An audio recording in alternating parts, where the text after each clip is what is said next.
Olá, tudo bem? Eu sou a Raíssa, professora do PG2, e hoje estou aqui para ajudar vocês, pais responsáveis, a ministrar a lição dessa semana do PG Familiar de um modo que seja entendível às crianças, né, que têm aí de 6 a 8 anos de idade. Então, a lição dessa semana ela é intitulada como O Povo Mais Feliz da Terra, porque pôde escrever uma nova história.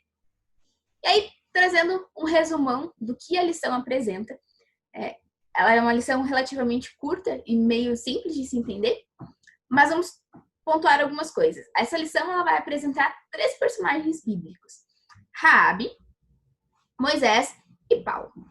O que esses 3 personagens têm em comum, assim como vários outros personagens da Bíblia, e assim também como vários relatos que a gente tem, né, de testemunhos de pessoas da nossa igreja ou de outras congregações, são pessoas que tinham uma vida antes de conhecerem a Cristo, e a partir do momento em que têm um encontro verdadeiro com Deus e que se entregam a Ele, passam a ter uma vida nova, né? São transformados. Tal como nos sugere o versículo base dessa lição, que está em 2 Coríntios, no capítulo 5, versículo 17, onde diz: E assim, se alguém está em Cristo, é nova criatura.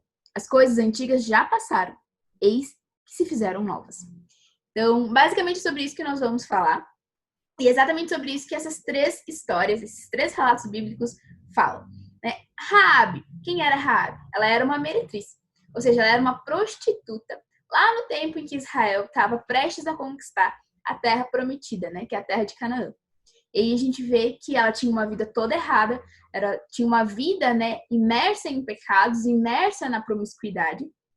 E a partir do momento em que ela tem algumas experiências ali, né, por meio dos relatos que ela vinha ouvindo, né, das conquistas que Israel estava tendo, porque Deus era com eles, e que ela conhece alguns espias do povo de Israel que tinham ido até Jericó para sondarem a terra, ela passa a se converter. Ela aceita e reconhece que o Deus de Israel era o único Deus verdadeiro.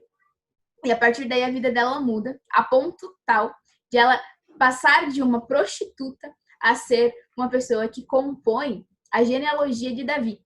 E não só de Davi, mas também de Jesus.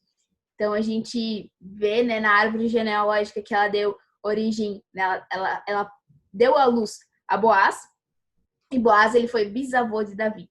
Se a gente vê lá em Mateus, a gente vai perceber que tanto Davi quanto Boaz quanto Raabe também estão na genealogia de Cristo. Nosso segundo personagem, ele é Moisés. Quem era Moisés? Moisés era um hebreu que tinha nascido num tempo em que havia um decreto do faraó do Egito que todas as crianças do sexo masculino que fossem hebreias deveriam morrer. Os pais de Moisés, muito zelosos e muito tementes a Deus, guardaram o menino, né? Esconderam o menino para que ele não fosse morto. E a partir dos 3 meses de idade dele, colocaram ele dentro de um cesto, deixaram ele no rio Nilo.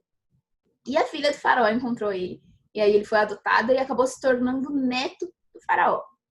Depois de grande, começando a entender algumas coisas, começando a entender o seu chamado, ele recusa continuar sendo o neto do faraó, continuar vivendo, né, num palácio e usufruindo das riquezas que esse mundo tem para dar, para cumprir o chamado que Deus tinha feito a ele, né, de libertar o seu povo. Então a gente vê uma série de transformações que Moisés passou na vida dele ao longo de todo o período em que ele existiu, para que ele se conformasse àquilo que Deus esperava dele. E o nosso terceiro personagem é Paulo. Paulo, quem era Paulo? Ele era um homem extremamente religioso, fazia parte, né, desse partido político-religioso da época dele, ele era um fariseu. E de tão zeloso que ele era pela religião dele, que era o judaísmo, ele chegou ao ponto de perseguir e matar, né, todas as pessoas e confessassem que Jesus Cristo era Deus, que Jesus Cristo era o único suficiente Salvador. E aí, a partir do momento em que ele tem um encontro com Deus, que ele tem um encontro com Cristo, ele passa a se tornar um grande expoente, né, do evangelismo. E a gente tem vários relatos, a gente tem vários escritos que Paulo nos deixou e que nos servem hoje como base, né, para dar fundamentação à nossa fé. Ok, né, entendemos os 3 personagens e um pouco da história de todos eles. Mas como nós vamos tornar isso atrativo para as crianças ou como nós vamos tornar isso entendível a elas?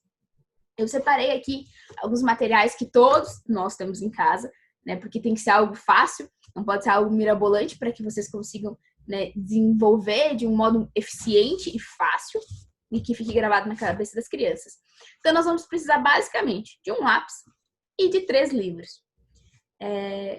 Eu aqui selecionei 3 livros de tamanhos diferentes, porque esses livros eles vão representar as pessoas, né? Esses personagens bíblicos que a lição traz como pessoas que foram transformadas por Deus. E aí eu também coloquei, né, uma capa nesses livros para que eles não ficassem, para que as crianças não chamassem a atenção delas a capa do livro, mas sim simplesmente a simbologia que o livro vai representar, que são a vida dessas pessoas. A gente vai precisar também de 6 papéis. E aí você pode imprimir imagens ou você pode desenhar à mão mesmo, né? Em 3 desses papéis a gente vai ter carinhas felizes, né? Ou emojis felizes. Em outros 3 a gente vai ter emojis tristes. E aí, como nós vamos contar essa história? Isso que eu acabei de falar vai ser representado do seguinte modo para as crianças. Bom, vocês podem começar perguntando para as crianças: qual é a palavra que normalmente temos no final de todos os livros ou no final dos filmes? Né? Elas vão responder que aparece lá a palavrinha final, ou fim. E aí, o que isso quer dizer? Bom, toda história, ela tem um começo, ela tem um meio, mas ela também tem um final. E o final é a parte que mais nos importa. Porque o final, ele vai determinar o que de fato aconteceu com esse personagem e como foi o encerramento da vida dessa pessoa. Então, para nós, né, que acreditamos em Cristo, o fim, ele é muito melhor do que o começo. Né? A morte que vai nos levar até Deus no céu, ela é muito melhor do que o nosso nascimento. Nós sabemos disso. E esse é um momento interessante também para a gente desmistificar algumas coisas para as crianças, como, por exemplo, os contos de fada. Né? Todo conto de fada tem um final feliz. Mas o que a gente percebe? Que esses finais felizes, eles acontecem sem esforço algum. E nós sabemos que isso não é real. Porque quando nós olhamos, né, para a história de Raabe, para a história de Moisés e para a história de Paulo, nós percebemos que eles tiveram finais felizes, sim. Eles começaram de um modo errado, encontraram a Deus, foram transformados e tiveram um final feliz. Um final feliz com Deus, um final feliz no céu. Mas isso só foi possível porque eles compreenderam o erro que existia na vida deles, se deixaram ser transformados por Deus e passaram por todo um processo de aperfeiçoamento. As coisas elas não aconteceram por acaso, elas não aconteceram de um modo passivo. Então a gente tem que desmistificar isso para as crianças. Bom, finais felizes não existem simplesmente porque você é uma pessoa boa ou porque, sei lá, você é uma princesa. Não. Você precisa fazer por onde. E aí, aqui eu peguei 3 livros, como eu falei, de tamanhos diferentes, pra gente contar essa história. Vou usar um deles só pra gente exemplificar, mas isso vai acontecer com todos os 3 livros, tá? Isso vai ter em todos eles. São só para representar aqui, né? Um é Raabe, um é Moisés e o outro é Paulo. Então, o que a gente vai fazer? A gente tem um livro aqui, né? É legal esse negócio da capa, como eu falei, para as crianças não ficarem prestando tanta atenção na capa. Ok, esse livro, ele é composto de muitas páginas, né? Cada uma dessas páginas é um relato, né, da vida de Moisés, por exemplo.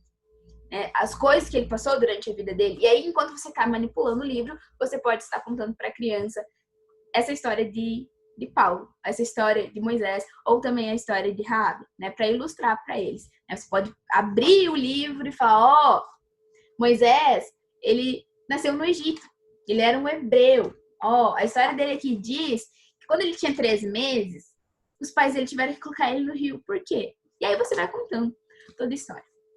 E aí no fim, né, no final do livro, onde normalmente a gente tem escrito a palavra fim, ou final, a gente vai abrir e vai mostrar para a criança o que será que tem aqui no fim. E aí a gente tem o quê? Um emoji triste. E aqui ficou virado por conta da câmera do notebook, mas está escrito final triste. Por que o final é triste? Porque se a história de Moisés, né, ela continuasse ocorrendo de acordo com o curso da vida normal dele, se a história de Raabe, por exemplo, que fez várias escolhas erradas na vida, ela continuasse sendo escrita por Raabe continuar sendo escrita por meio das escolhas da própria Raabe, né? Se Paulo continuasse fundamentado nos seus preceitos religiosos, nas suas convicções, o final de todos eles seria um final... Eita, cadê? Um final triste. De todos eles. Por quê? Porque estava sendo escrito por eles mesmos. Como nós podemos, então, mudar o final, né, da história desses personagens ou o final da minha história? Aí entra o segundo material que a gente vai precisar, que é um lápis. É um lápis mágico. Esse lápis aqui, ele é da Renovada em Cristo. Mas um lápis mágico por quê? Porque uma história, ela sempre é escrita por um lápis, por uma caneta, por uma pena com um nanquim. E alguém precisa escrever essa história.